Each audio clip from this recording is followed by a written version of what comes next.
The chef's knife met the cutting board with a steady, rhythmic thump, slicing the cucumber into thin, uniform rounds. The evening sun bathed the countertop in a warm, golden light.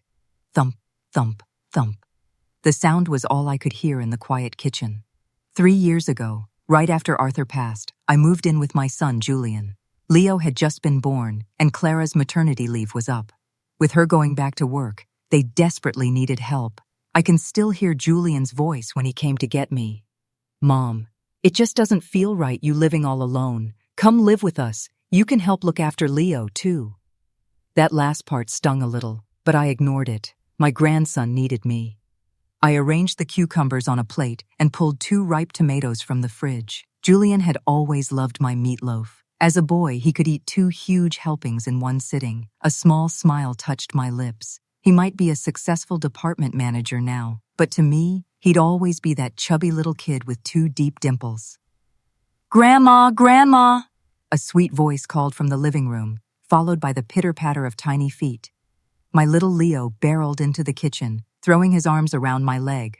"Whoa there, my little treasure, slow down," I chuckled, setting the knife aside. I wiped my hands on my apron and scooped him into my arms. At 3, Leo was a solid, happy weight, with big, round eyes just like his father's as a boy. "Grandma, look!" He held up a colorful paper with crooked lines. "What is this masterpiece?" I asked, studying it intently. "Is it a car?" "No!" Leo giggled. "It's a big dinosaur." "Wow, a big dinosaur. You drew this so well," I said, kissing his cheek. "How about we show Daddy when he gets home?" "When is Daddy coming home?" he asked. I glanced at the clock. It was 6:20. "Soon, sweetie. Daddy's on his way." Just then, we heard a key in the front door. Leo wiggles it out of my arms and shot toward the entryway. "Daddy!" I followed him and saw an exhausted Julian bending down to catch Leo in a hug, a wide smile breaking through his fatigue. My son was still in his sharp suit, his tie loosened. I could see the fine lines forming around his eyes. Time really flies. "Mom," Julian nodded, hoisting a giggling Leo onto his shoulders. "We got some great news at the office today." "What good news?" I asked, taking his briefcase.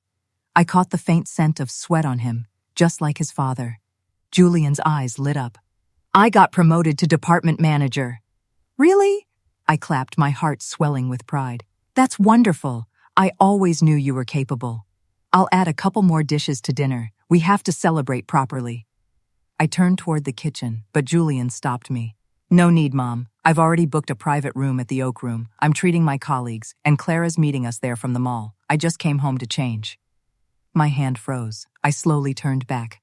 "Oh, that's very nice. You young people go and celebrate. I'll just stay home and watch Leo." Julian didn't seem to catch the disappointment in my voice. Loosening his tie, he said, "We're taking Leo, too. My in-laws are already waiting there." My heart plummeted. "Your in-laws?" The words slipped out before I could stop them. "Yeah," Julian said, draping his suit jacket over the sofa. "Clara said the whole family has to be there for a happy occasion like this. Mom, don't trouble yourself. There are leftovers in the fridge. You can just heat something up." I nodded, forcing a smile that felt brittle. "Okay, you all go have a good time." Julian took a quick shower, changed, and was out the door with Leo in his arms. After the click of the lock, the only sound was the gurgling of soup on the stove. I walked back into the kitchen, turned off the heat, and stared at the ingredients I'd so carefully prepared. My appetite was gone. The Oak Room was one of those high-end restaurants Clara's parents loved. Arthur and I had only been to a place like that a few times in our lives. "Forget it," I muttered, trying to soothe the sting. "I'm too old for that fancy food anyway." I wrapped the cucumber and tomatoes and put them back in the refrigerator. In the freezer, I found half a dish of yesterday's meatloaf and a bowl of rice. Enough for one. Just as the microwave beeped, my phone buzzed. It was a text from Clara. "Mom, remember to eat the leftovers in the fridge. Don't let them go to waste." I was about to reply when another message popped up. It was a photo from inside a luxurious, wood-paneled private room. Julian was in the center, holding a wine glass high. Clara and her parents were seated on either side, beaming. Leo was on his maternal grandfather's lap. In the corner, I could even see Julian's sister and her husband. The entire family was there. I was the only one missing. My finger hovered over the screen before I finally typed a single word. Okay. I placed my phone face down on the dining table. The rich aroma of the leftover meatloaf filled the air, but the thought of eating made my stomach churn. The clock showed 7:30. It was completely dark outside. I carried my plate to the coffee table and switched on the television. The local evening news was on, the anchorwoman's bright red lips moving silently. I didn't hear a single word. My fingers, of their own accord, unlocked my phone and opened the photo album, scrolling back 3 years. It was the first New Year's after Arthur passed. We'd gone to a studio for a family photo. Julian stood in the middle, with me on his left and Clara on his right. Leo sat on a little stool in front, nestled between us. Back then, I was still part of the family portrait. A burst of laughter from the television snapped me back to the present. A family sitcom was on. The actors gathered around a dinner table. I clicked the TV off, and the room was plunged into a heavy silence, broken only by the hum of the refrigerator. Getting up, I walked toward their master bedroom. The door was ajar. I pushed it open gently. The first thing I saw was the huge wedding photo over their bed. Clara, in a pure white gown, and Julian, in a sharp black suit, both smiling. I remember that dress was custom-made. It cost nearly $3,000. Half of Arthur's and my entire annual pension. The vanity was a sea of bottles and jars. I recognized a few as the expensive skincare Julian had bought Clara. Next to them sat a jewelry box filled with gold, most of which were gifts from Arthur and me. In the most prominent spot was a diamond necklace Julian had bought her for their 5th anniversary. I quietly closed the door and turned to Leo's room. It was a riot of color, with cartoon stickers on the walls and a mountain of toys in the corner. I picked up the teddy bear from his bedside table. I'd sewn it myself right after he was born. It was a little worn now, but Leo still couldn't sleep without hugging it tight. At least Leo still needs me, I murmured, placing the bear back. In the living room, my eyes landed on the family photo albums on the bookshelf. I pulled down the most recent one, a thin layer of dust on the cover. I opened it to the first page, a black and white photo of Julian at 1 month old, a tiny thing in a swaddle. My own young face beamed back at me, filled with the joy of a new mother. I kept flipping. Julian on his first day of kindergarten, clinging to my shirt. His elementary school graduation, wearing a big red corsage. Middle school, winning first prize in a math competition. The day his college acceptance letter arrived, we set off firecrackers in the yard. Every photo was a testament to what I'd done for my son. To get him into a good school district, Arthur and I had scrimped and saved to buy that house. To pay for tutoring, I didn't buy new clothes for 3 years. My phone suddenly rang, its shrill tone jolting me. The screen lit up with the name Carol, an old neighbor. "Hello, Eleanor. Have you eaten?" Carol's loud, cheerful voice boomed through the receiver. "Yes, I've eaten. How about you?" I tried to keep my voice steady. "Just finished. I was bored, so I figured I'd call," Carol said, then paused. "By the way, I heard your Julian got a promotion. Clara ran into me today, just beaming, said they'll finally be able to get a bigger house now." My fingers tightened on the photo album. A bigger house? Yeah, Clara said they've got their eye on that new development on the east side, those townhouses called Willow Creek Estates. Carol's voice dripped with envy. "Your Julian is so successful." A sharp pain twisted in my stomach. Julian had never said a word to me about moving. "Eleanor, are you there?" "Ah, yes, I'm listening," I managed. "It's not set in stone yet. You know how Clara likes to talk." True, Carol agreed, changing the subject. "By the way, when are you coming back to the old house for a visit? The community is registering for demolition notices, and it looks like your building is on the list." Demolition? I was completely stunned. "Since when?" "Just in the last couple of weeks. The notices are posted everywhere. The compensation plan looks pretty good." Carol's voice turned puzzled. "What? Julian didn't tell you?" I took a deep, shaky breath. He might have. My memory isn't what it used to be. After a few more pleasantries, I hung up, my hands trembling. Demolition, a new house, these were monumental things, and I, his mother, was hearing about them from someone else. I walked onto the balcony, the night breeze cool against my hot skin. In the distance, the city's neon lights flickered. Julian and the others were probably at the Oak Room right now, glasses clinking, laughter echoing. Where Clara's parents be, ragging about their successful son-in-law. Was Julian's sister introducing Clara to her wealthy friends? And me?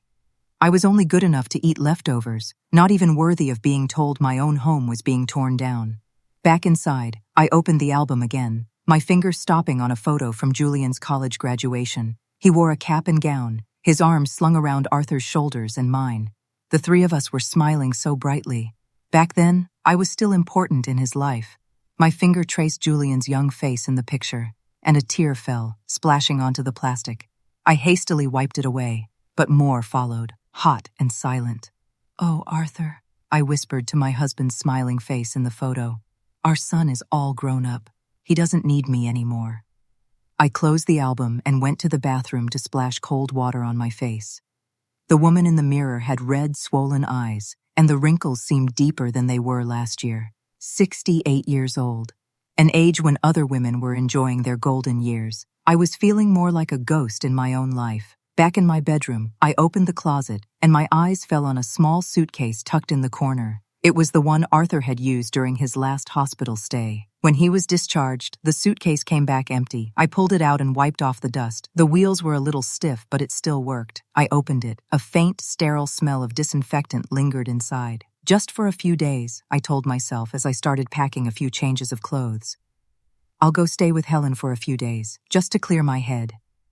Helen was an old colleague. Her husband had passed away young, and she lived alone in an old apartment on the north side of the city. We talked on the phone often, and she always told me to come and stay. After I finished packing, I sat on the edge of the bed and wrote a short note. "I'm going to St. I at Helen's for a few days. Don't worry." I paused, then added, "There's some mac and cheese in the fridge. Leo likes it." I stuck the note to the refrigerator and took one last look around the house. The living room I cleaned every day, the kitchen where I prepared every meal, the little table where Leo scribbled. I had poured so much of myself into this place, yet I felt invisible. The moment I pulled the front door closed, I heard something inside me snap. As the elevator descended, I gripped the handle of my suitcase so tightly my knuckles turned white.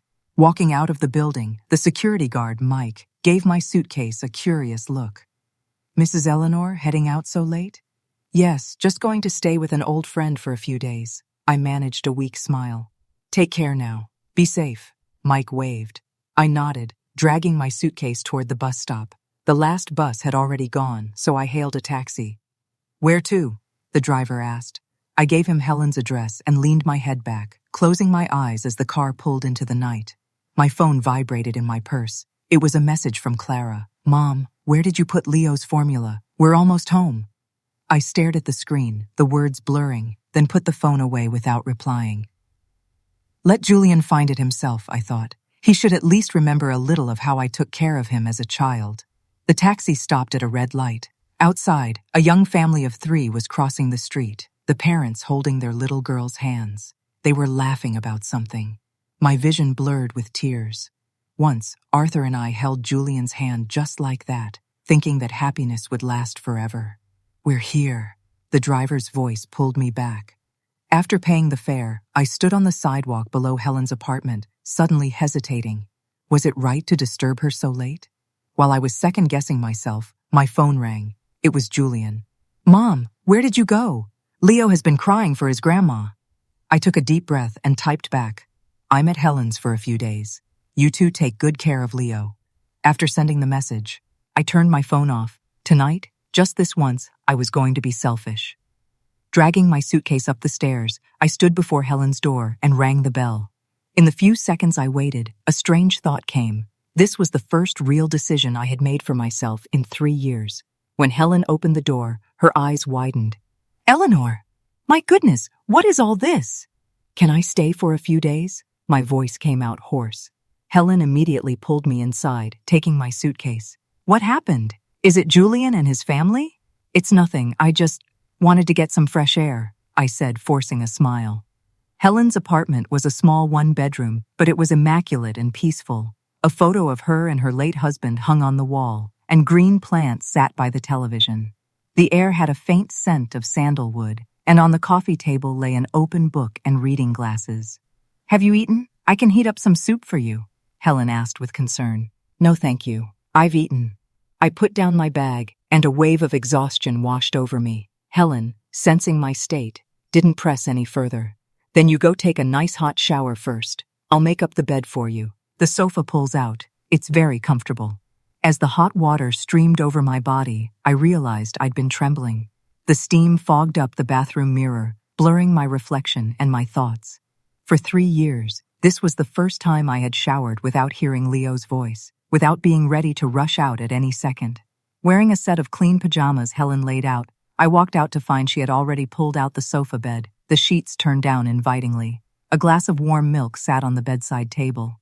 "Drink some milk, it'll help you sleep," Helen said, patting my shoulder. "Whatever it is, we can talk about it tomorrow. For tonight, just get some rest." I nodded gratefully, drank the milk, and crawled into the soft blankets. Helen switched off the living room light, leaving a small nightlight glowing. My body was bone-tired, but my mind was wide awake. Had Julian and Clara gotten home? What did they think of my note? Was Leo crying? Did they find the mac and cheese? My phone was still off. I didn't dare turn it on. I was afraid of seeing Julian's angry texts, and even more afraid I would give in. After Arthur died, Julian became my whole world. Now, tears welled up again. I wiped them away silently. The pillow smelled of sunshine. That small, thoughtful gesture made the neglect I felt at home seem even sharper. I don't know when I finally drifted off, but I dreamed of Arthur. He was standing in the distance, waving. I wanted to run to him, but a small hand held me back. It was Leo crying, "Grandma, don't go." I was torn between them. The morning sun streamed through the curtains. I opened my eyes, disoriented for a moment, until I saw Helen's living room and remembered last night. Helen was already awake. The smell of frying eggs drifted from the kitchen. I sat up and noticed an extra blanket draped over me. Helen must have added it in the night. "You're awake," she said, carrying a tray out. "Fried eggs, oatmeal, and some pickles I made. Just something simple." I thanked her and sat at her small dining table. The simple breakfast reminded me of the days before I retired, when Helen and I would eat together in the company cafeteria. Life was busy then, but at least it was my own. "Now," Helen said, sitting across from me, "can you tell me what happened?" I stirred my oatmeal and told her everything, about Julian's promotion celebration, Clara's text telling me to eat leftovers, and hearing about the demolition and their moving plans from Carol. Helen's brow furrowed as I spoke. "That's just too much. Not telling you about the demolition." "What I really want to know," I said, putting down my spoon, "is what's going on with the old house. Julian probably just thought I didn't care, so he didn't mention it." "Well, thicked. It's easy enough to find out," Helen said, standing up decisively. "I'll go with you to the old building and we'll take a look. The notice must be posted on the community bulletin board." After breakfast, we took a bus to my old neighborhood. The scenery grew familiar. The grocery store Arthur and I frequented, the kindergarten Julian attended, the park where we took weekend walks. I hadn't been back in 3 years. Not much had changed. It was just a little older. Walking through the community gate, my heart began to pound. There was the sycamore tree Julian had crashed into while learning to ride his bike, and that was the stone bench where Arthur loved to sit on summer evenings. A few old neighbors were clustered in front of the bulletin board. When they saw me, they greeted me with surprise. "Eleanor, long time no see." After some small talk, I looked at the board. Sure enough, a large official demolition notice was posted in the middle. It clearly stated our building was in the demolition zone and required homeowners to register within 2 weeks. "Your Julian came by last week," said Mr. Robert, who used to live across the hall. "He brought a stack of documents and talked to the people in the community office for a long time." A tightness seized my chest. What did he say? "Not sure about the details. Seemed like he was asking about the compensation money," Mr. Roberts said. "Your place is large. The compensation should be quite a lot." Helen gently squeezed my hand. "Do you want to go ask at the community office?" The office was in the center of the complex. The staff member, a young woman named Sarah, had often helped Arthur with his pension. "Mrs. Eleanor!" Sarah stood up in surprise. "I haven't seen you in so long." I managed to smile and got straight to the point. "Sarah, I'd like to ask about the demolition of our building." Sarah flipped through a registrate, iron book. "Building 3, Unit 2502.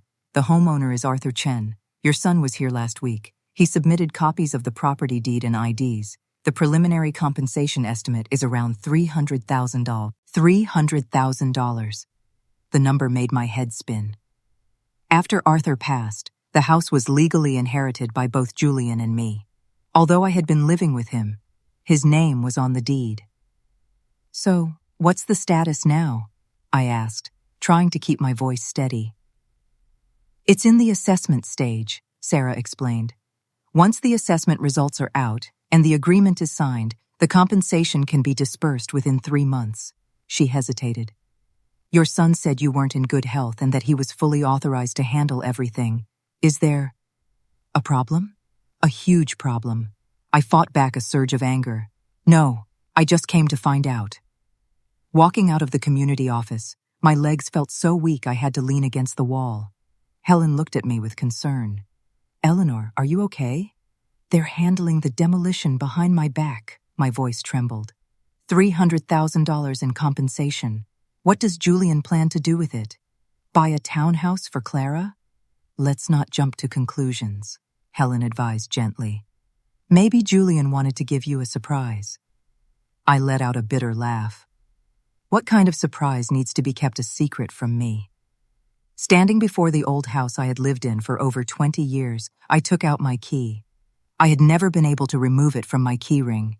I slid it into the lock, turned it, and the door creaked open. A musty smell hit me. All the furniture was draped in white cloths, and dust covered the floor. Sunlight streamed through the gaps in the curtains, illuminating millions of tiny dust particles. My footsteps left clear prints on the wooden floor. Everything was so familiar. The rocking chair Arthur loved, the porcelain vase I used for flowers, the scuff mark from a basketball Julian left on the wall. Our wedding photo still hung above the bed. A young, handsome Arthur, with me leaning shyly on his shoulder. The photo had yellowed, but the happy Ines in it felt like yesterday. In the study, all of Julian's awards from his childhood were neatly arranged. Arthur always said he wanted to keep them for his future grandson.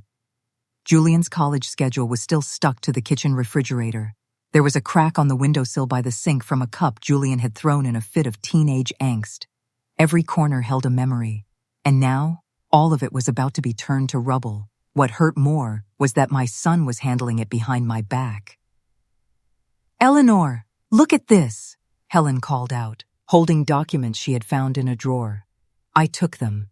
It was the demolition office's assessment report and compensation plan. Julian's signature was already on it. Tucked inside was a power of attorney form with a sloppy imitation of my signature. I knew my own handwriting. This was not it. He forged my signature. My voice was barely a whisper. Helen gasped. This is illegal. I mechanically flipped through the documents when a small note tucked into the last page fell out. It was in Julian's handwriting, addressed to Clara. Honey, once the demolition money comes through, don't tell Mom at first. We'll bring her over to live with us after we buy the townhouse so she doesn't worry about the money. I've already designed the basement as her room. It's close to the kitchen, convenient for her to cook. The basement. My room was in the basement. The world started to spin and I collapsed into Arthur's rocking chair. It let out a familiar, comforting creak. Eleanor, what are you going to do? Helen asked, her voice laced with worry. I took a deep breath and a sudden resolve hardened within me. I'm going to stay here for a few days. Here? Helen looked around the dusty, empty apartment. But the utilities should still be on, I said, standing up and pulling the dust cover off the sofa. I need time to think, and I need evidence. Helen tried to talk me out of it, but seeing my determined look, she gave up. Then at least let me help you clean up. We worked together, quickly wiping the dust from the living room and bedroom. Helen went to the corner store to buy some food and necessities. Meanwhile, I plugged my phone in to charge and turned it back on. Dozens of unread messages and missed calls flooded the screen, mostly from Julian, with a few from Clara. The most recent one, sent 10 minutes ago, was from Julian. Mom, where on earth are you? Leo cried all night. We're all so worried about you. I hesitated, then typed back. I'm at the old house. I want to be alone for a few days. Don't worry. The message had barely sent when the phone rang. It was Julian. Mom, why did you go to the old house? It's not safe. Julian's voice was frantic. I'm coming to get you right now. No need, I said calmly. I want to stay here for a few days. to remember my time with your father. But Leo keeps crying for his grandma. Julian played his trump card. For a second, my heart softened. But then I remembered the forged documents, the note about the basement, and my resolve hardened. You two are his parents. It's time you learn to take care of your child on your own. I'll be back on the weekend. I hung up and looked at Helen. Can you do me a favor? I want to consult a lawyer. Helen nodded immediately. My nephew is a lawyer. He specializes in real estate disputes. I'll call him right now. That afternoon, Helen's nephew, David, came to the old house. He was a sharp young man with gold-rimmed glasses who spoke in a clear, methodical way. After listening to my story and reviewing the documents, David pushed his glasses up his nose. Mrs. Chen, first, forging a signature is illegal. This power of attorney is invalid. Secondly, this house was the joint property of you and your husband. After he passed, both you and your son are legal heirs. Any disposal of the property requires the consent of both parties. So what should I do now? I asked. First, go to the community office and formally revoke that power of attorney, stating you do not agree with the current arrangement, David said. Secondly, I suggest you have a very serious conversation with your son to understand his true intentions. After seeing David out, I sat on the newly made bed, watching the sunset. The old house was so quiet. Every evening the sunlight would stream in just like this. Arthur always called it the golden hour. My phone rang again. It was Clara. Mom, please don't be angry. We didn't mean to not invite you to dinner. We just thought you wouldn't like that kind of occasion. Leo really misses you. I didn't reply. It wasn't that I disliked the occasion. It was that I disliked being excluded. It wasn't anger. It was heartbreak. As night fell, the familiar sounds of the old house began to surface. The gurgle of water pipes, the whistle of wind through the windows. These sounds, once the backdrop of my life, now felt so precious. I decided to stay here for a few days to think about the road ahead. 68 might not be too old. It might be possible to start over. When the morning sun filtered through the sheer curtains, for a moment I thought Arthur was still lying beside me. I reached out, only to feel the cold, empty sheet. Only then did I fully wake up. Mornings in the old house were exceptionally quiet. There were no cries from Leo, no hurried footsteps from Julian getting ready for work. There was only the occasional bird song and the sound of the old man downstairs clearing his throat. I got out of bed and pulled open the curtains. The May sunshine streamed in, gentle and warm. On the balcony across from us, a few neighbors were hanging out their laundry. Old Mr. Zhao from the third floor saw me and waved. I nodded back. In the kitchen, I boiled water and made a cup of jasmine tea. It was a tin left over from 3 years ago, and the flavor had faded, but it was enough. Holding the teacup, I stood on the balcony, looking over the neighborhood. In the central garden, a few elderly people were practicing Tai Chi while children chased each other. A picture of peace. My phone vibrated. It was a message from Helen. Are you awake? Do you need me to bring you breakfast? I replied that it wasn't necessary. After sending the text, I realized this was the first morning in 3 years that no one needed me to take care of them. The breakfast stall at the neighborhood entrance was still there, and the lady selling pancakes recognized me. Oh, Mrs. Chen, long time no see. You look the same as ever. I smiled, a genuine warmth spreading through my chest. The smell of the pancakes took me back to the days I used to buy breakfast for Julian. He would always grab the pancake and run off to school, with me shouting after him, "Slow down! Don't choke!" Back in the old house, I ate my pancake while looking over the documents. David was right. The first thing I had to do was revoke that forged power of attorney. But deep down, I still hoped I could have a good talk with Julian. I didn't want things to get ugly. Just as I was thinking, the phone rang. It was Julian. I took a deep breath before answering. Mom, are you okay at the old house? Julian's voice sounded exhausted. In the background, I could faintly hear Leo crying. I'm fine, I answered calmly. What's wrong with Leo? He's been crying since last night. Won't eat his breakfast. He just wants his grandma. Julian sighed. Clara's going to be late for work, and Mom, when are you coming back? I gripped the phone, trying to keep my voice from trembling. I told you, I'll be back on the weekend. You two are his parents. You need to learn to handle these things. But No buts, I interrupted. I've taken care of Leo for 3 years. You can't even manage for 3 days. There was a moment of stunned silence. Then Julian's voice turned cold. Fine, have it your way. But Mom, the old building is going to be demolished soon. You shouldn't stay there too long. My heart sank. How do you know about the demolition? I heard it from the neighbors. Julian was clearly flustered. I have a meeting. I'll hang up now. The call ended abruptly. I stared at my phone, a heavy tightness in my chest. He was still lying. I decided not to wait. I was going to the community office today. The community office had just opened. Sarah looked a little surprised to see me again. Mrs. Chen, you're here again. Sarah, I want to revoke the previous power of attorney, I said, getting straight to the point. What? Sarah looked stunned. But your son said you weren't well. I'm perfectly fine, I said, taking out my ID. The signature on that power of attorney was forged. I knew nothing about it. Sarah's face paled. This is a very serious matter. I know. I nodded. That's why I'm here to clarify the facts. My son and I are co-owners. Any demolition agreement requires both of our signatures to be valid. Correct. Sarah quickly pulled out the documents. Yes, according to the regulations. That's correct. Mrs. Chen, would you like to discuss this with your son first? No need. My voice was quiet, but firm. Please help me with the revocation procedure. Also, from now on, please notify me directly of any progress. After completing the paperwork, I walked out.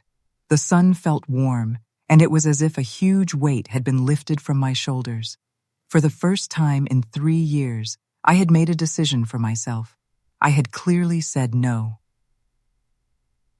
Back at the old house, I started sorting through some belongings. There were still a few of Arthur's old shirts in the closet. I took them out, stroking the soft fabric. They no longer carried his scent, but the warmth of his memory was still there. In the bedside table, I found an album filled with pictures of Julian, from childhood to adulthood.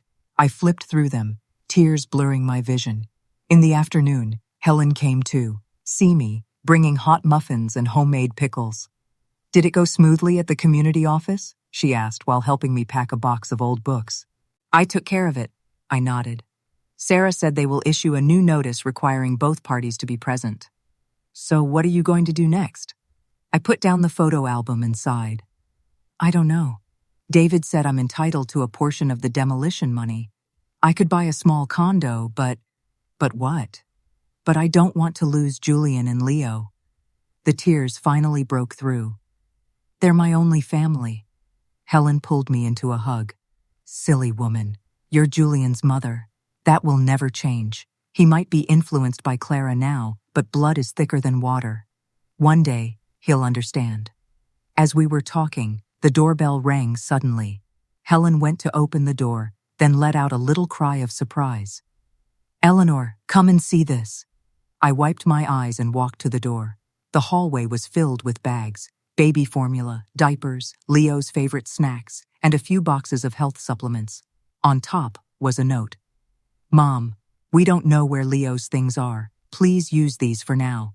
Love, Julian. I crouched down, looking through the items, a confusing mix of feelings swirling in my heart. What was this? A peace offering? Or did he genuinely care? Should you call him? Helen asked. I shook my head. Let's wait a little longer. That night, I tossed and turned. Every corner of the old house was filled with memories. At 2 a.m, my phone screen lit up. It was a photo from Clara. Leo's eyes were red and swollen from crying, clutching the teddy bear I'd made him. The caption read, Leo misses his grandma. My heart felt like it was being pricked by 1,000 needles. He must be so scared. I almost called Julian, but in the end, I put the phone down. If they truly cared, they wouldn't have forged my signature, planned to put me in the basement, or forgotten only me during a family celebration. On the 3rd morning, I decided to go for a walk. The park near the Neighbors. Rud was a place Arthur and I used to visit often. We would always sit on a particular bench after our morning exercises. The park hadn't changed much, only the trees seemed taller. I sat on our familiar bench, watching the morning light dance on the lake. Mrs. Chen, is that you? A gentle male voice came from behind. I turned to see a spirited elderly man with white hair and gold-rimmed glasses. He looked familiar. I'm James Peterson. I used to be an English teacher at the high school. I was a colleague of your husband's. The man introduced himself with a kind smile. It was then that I remembered him. Mr. Peterson, it's been a long time. He sat down beside me. I heard you moved in with your son. What brings you back? I briefly explained my situation, leaving out the most unpleasant parts. Mr. Peterson nodded, not pressing for details. I live alone now too, he said. After retiring, I joined the senior program at the community center. I teach a calligraphy class. Life is quite fulfilling. He showed me photos of their activities, calligraphy exhibitions, poetry readings, a senior choir. The elderly people in the photos were all smiling. We have a calligraphy and painting exhibition next week, he said warmly. Would you be interested in coming? Just as I was about to answer, my phone rang. It was Julian. I hesitated, then answered. Mom. Julian's voice was unusually anxious. Leo has a high fever. He keeps calling for Grandma. Can you come back and see him? My heart clenched. What's his temperature? 103.1. We just gave him some fever reducer, but it's not going down. His voice was filled with a panic I had never heard before. We don't know what to do. I gripped the phone, my heart torn. Leo was sick. I should go back, but if I went back just like that, what was the point of all this? Mom, I'm begging you. Julian's voice choked up. Leo really need. It's you. In the end, my love for my grandson won. I'll be right back.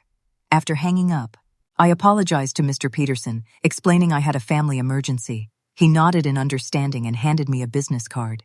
Get in touch when you have time. The community center is always open to you. I hurried back to the old house, packed a few essentials, and called Helen. You're going back? Helen sounded worried. Leo is sick. I have to go see him. I sighed. But this time, I won't suffer in silence anymore. Helen called a taxi for me. Before I left, she hugged me tightly. Remember, you deserve to be respected. Call me anytime. Before getting into the car, I took one last look at the old house. This short escape had made me understand so many things. I was no longer just a caregiver, a neglected mother and grandmother. I was a person, with my own rights and dignity. The taxi sped towards Julian's house. My heart was no longer as lost and confused as it was when I left. No matter what I had to face next, I had found a part of myself again. The Eleanor who, besides being a mother and grandmother, still had her own life. When the taxi pulled up, a light rain had started. I didn't have an umbrella, so I covered my head with my bag and ran for the entrance. As the elevator climbed, my heart pounded, a mix of worry for Leo and anxiety about the confrontation to come. I slid the key into the lock. The moment the door opened, I was hit with the sound of Leo's heart-wrenching cries. Without stopping to take off my shoes, I rushed to the children's room. Leo was on the bed, his face flushed bright red from the fever, tears and snot streaming down his cheeks. Clara was clumsily trying to take his temperature while Julian stood nearby, holding a half-spilled cup of medicine. Seeing me, they both looked like they could collapse with relief. Mom, Julian practically ran over. You're finally back. I ignored him and went to the bed, pressing my hand to Leo's scorchin. Forehead. Leo's tear-filled eyes fluttered open. When he saw it was me, he immediately reached out his little hands. Grandma, it hurts. Where does it hurt, sweetie? I asked softly, checking his throat and ears. My head hurts, Leo sobbed. I took the thermometer and measured again. 102.7. It was dangerously high. I opened the medicine cabinet, found the cooling patches I always kept, and gently stuck one on Leo's forehead. Then I soaked a towel in warm water and wiped his hands and feet. Have you been to the hospital? I asked, my eyes fixed on Leo, not on them. Not yet, Clara stammered. We wanted to see if the fever reducer would work first. I took a deep breath, fighting down frustration. A fever this high could easily be tonsillitis or an ear infection. He needs to go to the hospital. So, we go now? Julian asked, his tone uncertain. Of course, now. I picked up Leo. He quieted a little in my arms, his small hands clutching my collar. Julian hurriedly grabbed the car keys while Clara ran to change. Watching their panicked state, it hit me. In the 3 years I had been taking care of Leo, they had barely participated in his daily care. They didn't even know the most basic things to do when he was sick. The emergency room at the children's hospital was chaotic. We waited nearly an hour before a doctor could see us. The diagnosis was acute tonsillitis, requiring an IV drip. The moment Leo saw the needle, he burst into a fresh storm of tears. I had to hold him close, softly humming his favorite nursery rhyme to calm him down. As the nurse prepared the IV, Julian and Clara stood by, helpless. The nurse gave them a strange look. The parents can help hold the child still. Only then did Julian step forward and awkwardly hold Leo's leg. The moment the needle went in, Leo cried out even louder. My heart ached so much I almost cried with him. It was late, into the night by the time the IV drip finished. Leo's fever had finally started to come down, and he had fallen asleep in my arms. The car ride home was silent. When we got home, I carefully settled Leo in his bed and stayed by his side. Julian and Clara hovered in the doorway, wanting to say something but not daring to. "You two go get some rest," I said without turning. "I'll stay with Leo tonight." They left as if granted a reprieve. I listened to their footsteps fade and sighed softly, tucking Leo's blanket around him. At 3 in the morning, Leo's fever finally broke completely. I leaned back in the chair by his bed, exhausted but unable to sleep. My phone screen lit up. It was a message from Helen. "How's Leo? Do you need my help?" I replied. "We've seen a doctor. He's stable now." Helen quickly wrote back, "That's good. By the way, my nephew said if you need legal advice, you can contact him anytime." I had just put my phone down when I heard a soft knock on the door. Julian was standing there, holding a glass of warm milk. "Mom, thank you for your hard work." He handed me the milk. "Is Leo better?"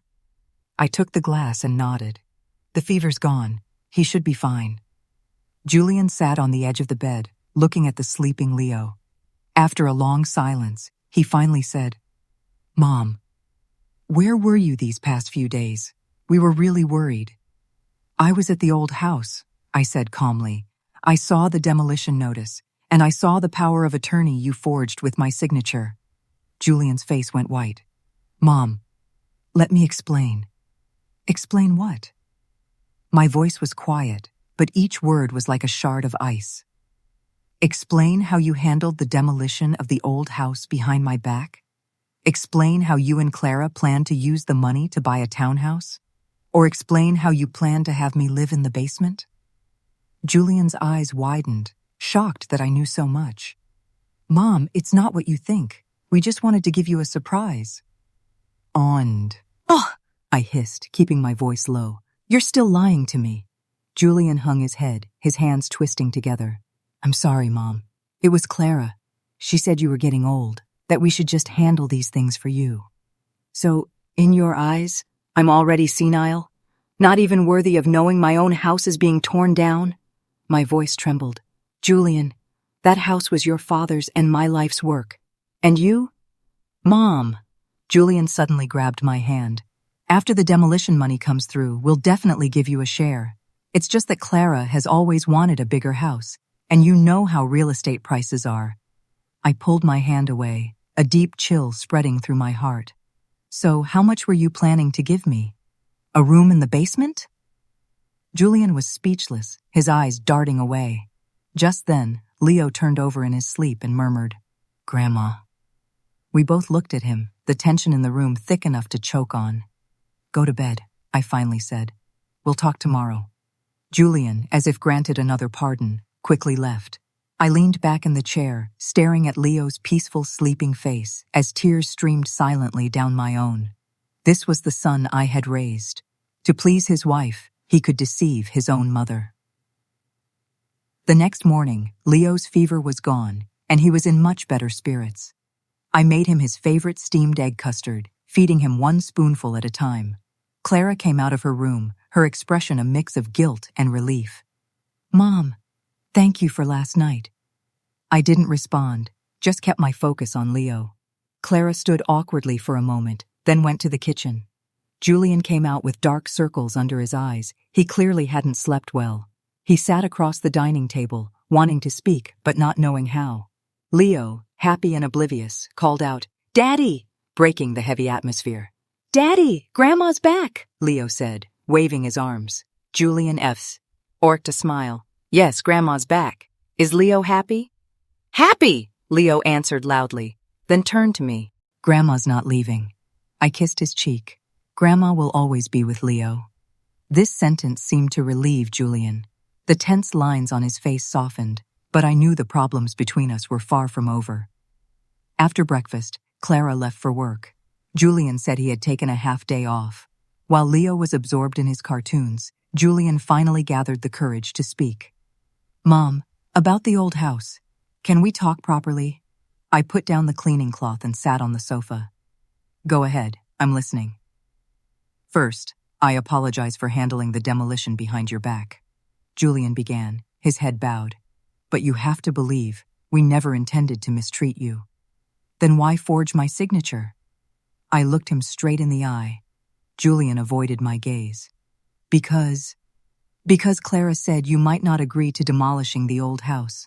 After all, there are so many memories there." "So you just made the decision for me?" I shook my head. "Julian, I am your mother, not an elderly invalid whose life you can arrange. I have the right to know and the right to decide." "I was wrong, Mom." Julian's voice was thick with emotion. "You can punish me however you want. Just please don't be angry with me anymore." Seeing his red-rimmed eyes, my heart softened for a second. But then I remembered the documents, the plan for the basement, and my resolve hardened again. "I'm going to revoke that power of attorney," I stated calmly. "I will be personally involved in the entire demolition process. As for how the compensation money is divided, we need to have a serious talk." Julian nodded repeatedly. "Whatever you say, Mom. As long as you don't leave this family, anything is fine." "Julian," I interrupted. "I came back because Leo was sick, not because I've forgiven what you've done. We need time to talk and rebuild trust." Julian fell silent. After a long while, he said quietly, "Mom, you've changed." "Yes, I have," I admitted. "I've realized that besides being your mother and Leo's grandmother, I am also myself. I am Eleanor, and I have my own rights, feelings, and needs." Julian seemed stunned, staring at me as if he'd never seen me before. Just then his phone rang. It was Clara. Julian answered and walked onto the balcony. Through the glass, I could see his expression change from surprise to anger, and finally to weary resignation. After hanging up, he came back inside, his face grim. "What is it?" I asked. "Clara, she's not happy that you want to be involved in the compensation distribution," Julian said. "She says that money is very important for us to buy a new house." I took a deep breath. "So in her eyes, my rights are less important than your plan to buy a house." Julian didn't answer, but his silence said everything. My heart, which had softened a little, turned cold again. "Mom," Julian finally spoke, his voice suddenly hard. "Have you had enough? Leo has been crying nonstop. Clara's work has been affected, and now you want to interfere with the demolition money. Can't you be a little more considerate of us?" I looked at him in shock, unable to believe these words were coming from the son I had raised. A storm of grief, anger, and sadness churned inside me, but I kept my face calm. "Julian," I said slowly, "legally, I am entitled to a portion of the demolition money. As for taking care of Leo, I do it out of love, not obligation." Julian's expression hardened. "What do you mean?" "I mean," I looked him straight in the eye, "if you and Clara think I'm just a free nanny and a cash machine, you are mistaken." Julian's phone rang again. He glanced at the screen and irritably rejected the call. "Mom, can we please not fight? How much money do you want? Just name your price." The words stabbed me like a knife. I stood up, my voice trembling. "You think this is just about money? Julian, what I want is respect. To be treated like a person with thoughts and feelings, not an accessory in your lives." Leo, frightened by our raised voices, started to sob. I quickly went to him and picked him up, soothing him softly. Julian just stood there, his expression a tangled mess of frustration and guilt. Once Leo calmed down, I decided to press the issue. The demolition appraisal is about $300,000, right? Julian looked flustered. How did you know? I asked at the community office, I said calmly. They also told me you had already submitted the documents, intending to handle everything yourself. Julian's face turned bright red, then pale. Mom, we can discuss this properly. Discuss? I gave a bitter laugh. If I hadn't found out, would you have ever discussed it with me? Julian was speechless. He turned and walked to the balcony to call Clara again. This time, he kept his voice very low, but I could still catch fragments like, my mom knows everything, and she's going to revoke the power of attorney. And what do we do? After the call, Julian's attitude shifted. Mom, Clara said she wants to treat you to dinner tonight to have a good talk. I could sense a strategy behind this. No need. We can talk at home if there's something to say. But, Julian, I interrupted, since when did we, mother and son, need to be so formal? He fell silent again. The atmosphere in the room grew heavy and awkward. Leo seemed to sense it too, clinging to me tightly. In the afternoon, Clara came home early, carrying a box of exquisite pastries. She plastered a smile on her face. Mom, I heard you like the walnut crisps from this place. I bought some just for you. I thanked her politely, but didn't engage further. Clara awkwardly placed the pastries on the table, then pulled Julian into his bedroom. Before closing the door, I heard her whisper, We have to appease her, otherwise. The door clicked shut, and I couldn't hear the rest, but it was enough. Their kindness was a tactic. Clara took the initiative to cook dinner, something that almost never happened. At the table, she kept putting food on my plate, but I could see the calculation behind her smile. Mom, Clara finally got to the point. I heard you know about the demolition. I nodded, continuing to eat. Actually, we wanted to give you a surprise, Clara said sweetly. We plan to use the money to buy a big house and prepare a large, south-facing room just for you. I put down my chopsticks and looked her straight in the eye. Really? Then why did the note I found in Julian's study say, The basement is close to the kitchen, convenient for Mom to cook? Clara's smile froze. Julian was so shocked he dropped his chopsticks. Mom, you went through my study? Julian stammered. I was looking for Leo's vaccination records and saw it by accident, I explained calmly. After a tense silence, Clara's expression suddenly changed. Since you know everything, let's just be direct. We have an urgent need for that demolition money. Aren't you living here just fine? Why do you have to fight with us over that little bit of money? Clara, Julian tried to stop her. Don't stop me, she shot back. Do you know how expensive it is to raise a child now? Do you know how high real estate prices are? We finally have a chance to get a bigger house. As an elder, shouldn't you be supportive? I looked at this woman, this once gentle daughter-in-law, and suddenly felt she was a complete stranger, and my son just sat there, saying nothing. Clara, I stood up slowly. First, that is not just your money. Second, respect is mutual.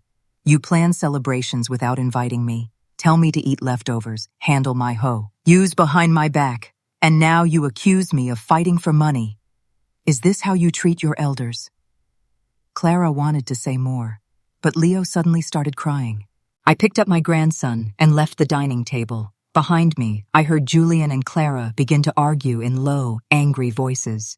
That night, I slept with Leo in the children's room. In the dead of night, I gently stroked his soft hair, my mind racing. It was painfully clear that in this family, I had gone from being a beloved member to a burden. But at 68, didn't I have the right to choose my own path? Looking at Leo's innocent, sleeping face, I secretly made a decision. It was time to start living for myself, not just for me, but to show Leo that even at nearly 70, a person could and should live with dignity. The morning sun filtered through the gap in the curtains.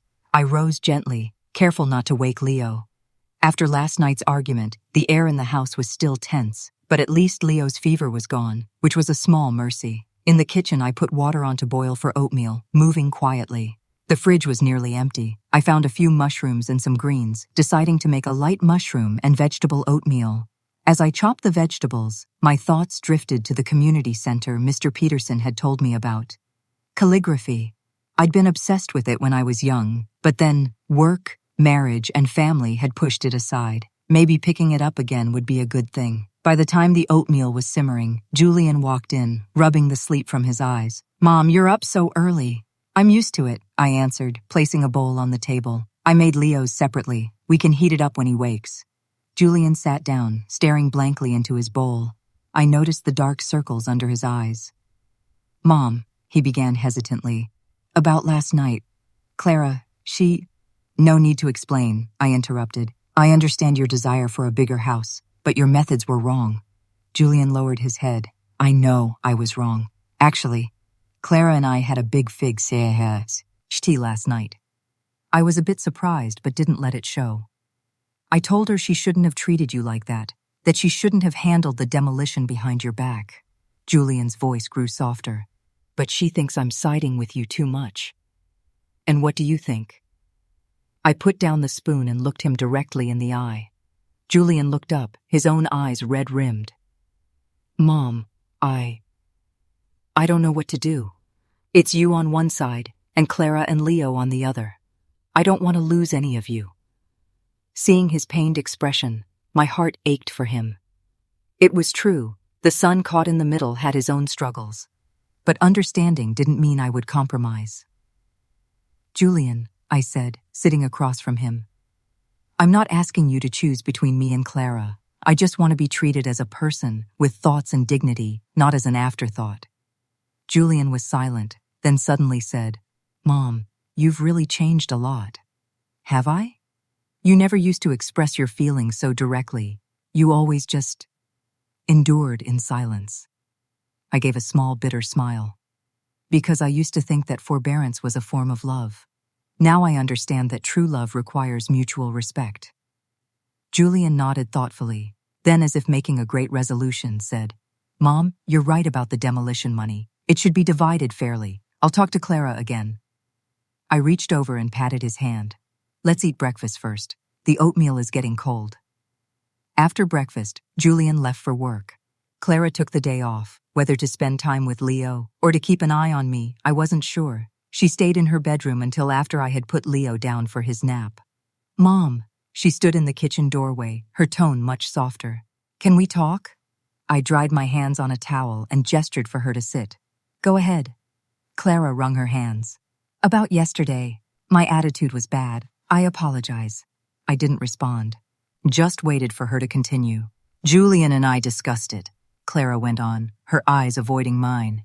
"The demolition money. We agree you should have a part of it." "How much?" I asked directly.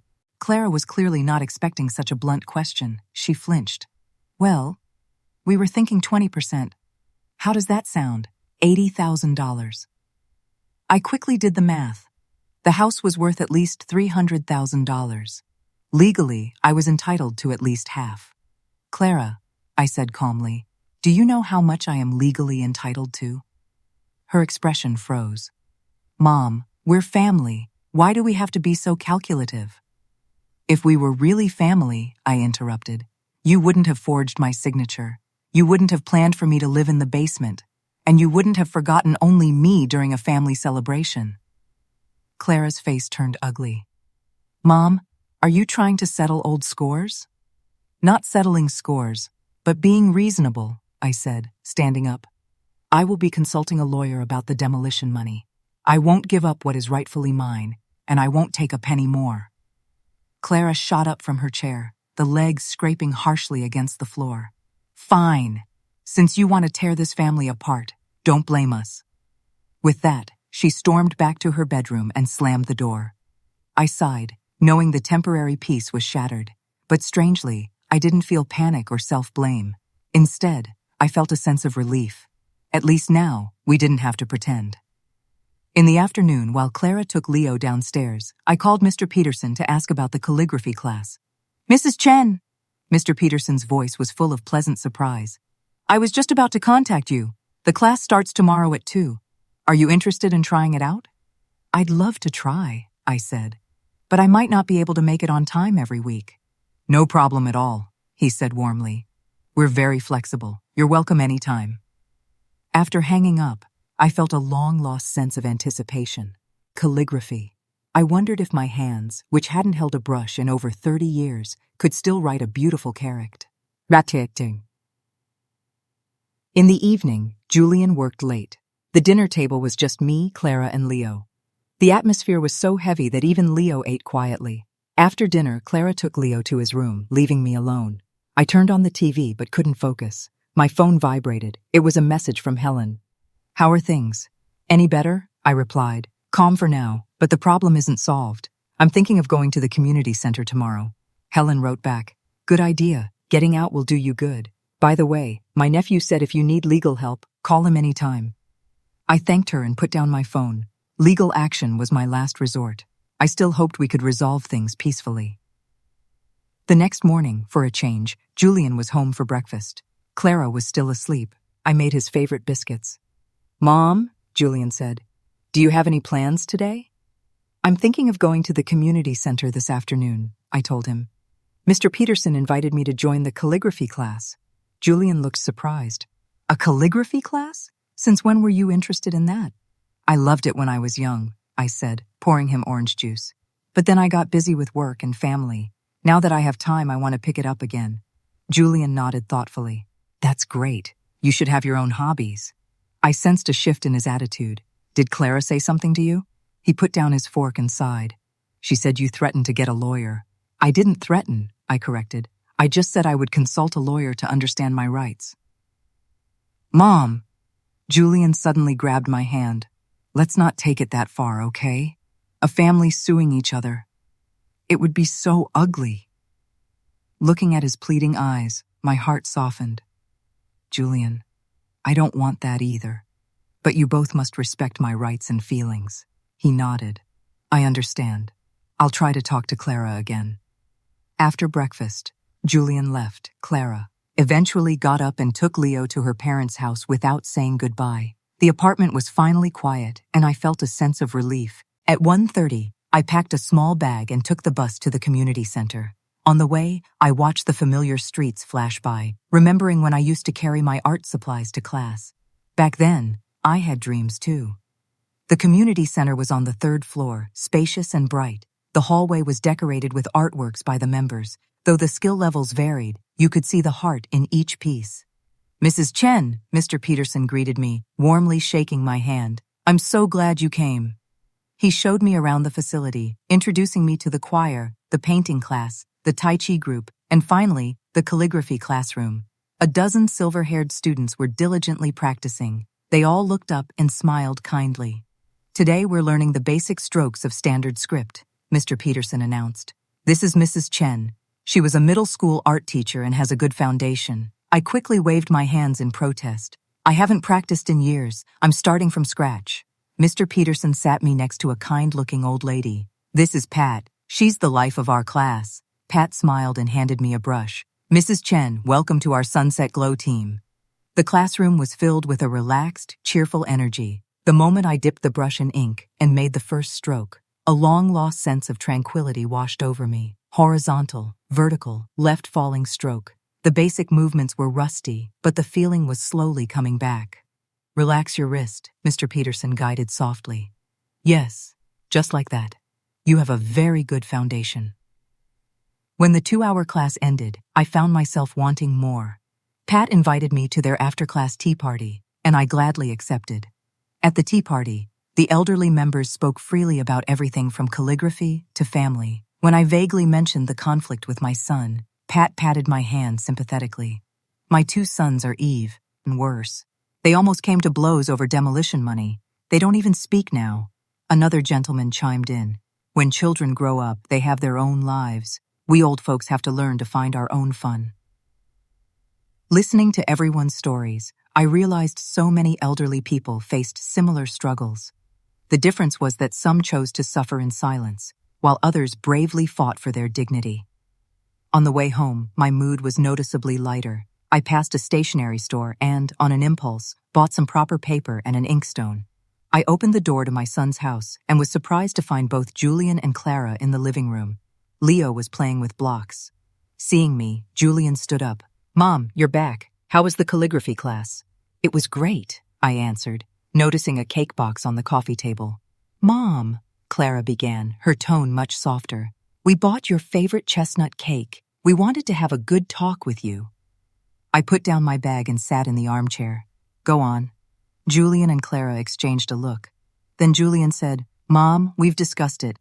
We can give you 1/3 of the demolition money. The rest will be used for the new house, and we'll make sure you have a south-facing bedroom. I noticed he glanced at Clara as he spoke. Clearly, this was a decision she had reluctantly agreed to. And the basement? I asked directly. Clara's face flushed. That was just a thoughtless idea. In the new house, you'll of course live upstairs. I didn't respond, my gaze shifting to Leo. The little guy was completely focused on his blocks. The collar of his t-shirt was dirty, and his nails were a bit too long. Leo, I called softly. Come to Grandma. Leo immediately dropped his blocks and ran into my arms. I stroked his hair, breathing in his familiar baby shampoo scent. My heart melted. Mom, Julian took the opportunity to press on. Is this arrangement okay? We're a family. We can solve any problem. I took a deep breath. Julian, Clara, I can accept the 1/3 distribution, but I have one condition. Mom. Julian looked up, his eyes red. Can I see that growth album, the one you made for me? I took the album from the bookshelf and handed it to him. He flipped through it, from his birth to his first steps to his first day of school.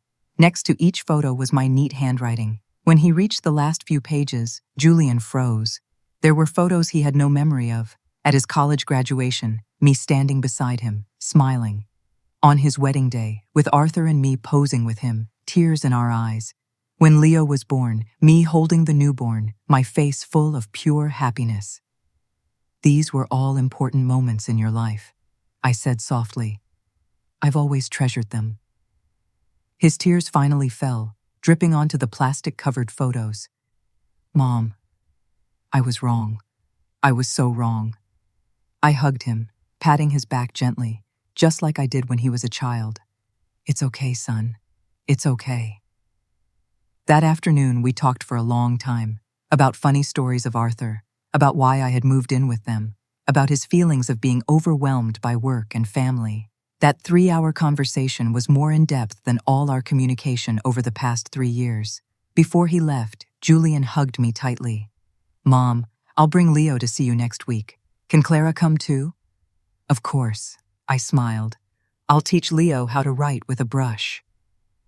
After seeing him off, I returned to my desk, opened my journal, and wrote down my feelings. Julian came to the event today. He's changed. He's starting to truly see me. At 68, my life seems to have just begun. I have something I love, my own space, and a family I can see anytime. It turns out that old age isn't about waiting to be taken care of, but about rediscovering your own worth. Closing my journal, I looked out the window. The sun was setting, casting a golden glow on the garden. A few elderly residents were strolling and chatting. I picked up my brush and wrote 4 large characters on a fresh sheet of paper, free and at peace.